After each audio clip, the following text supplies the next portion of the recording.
little the scar, statues or the objects. ring, 3. the kiss. Be careful how you Amaka use God's listened in name. silence, then God's said, name is holy "You need and to should talk to always be Ujunwa respected. now, For before remember they the come for Sabbath you." day, God Why told. would they come for me? Then to rest Ada one day a asked. week and remember Amaka that looked all away, blessings then come from muttered, Him. "Because 5. you didn't Honor kill your Chisholm father like and you mother. think you did."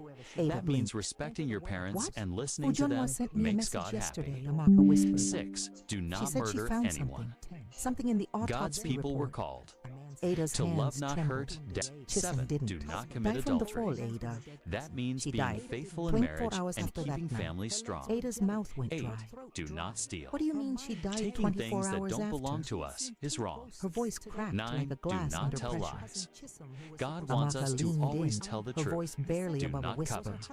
That means don't be Ujunwa got jealous her or hands want on to a take copy of what the others have. autopsy report. Be thankful for She what paid you someone have. at the coroner's office. Those are the 10 Then commandments, slowly, God's holy it says rules. Chisholm had blunt They force showed trauma, the Israelites how but to that wasn't live what as killed her. God's people. The real And you cause know of what? death was she There's paused. still great rules Poison. for us today. Ada's Hey wound kids, killed her. wow, Poison. what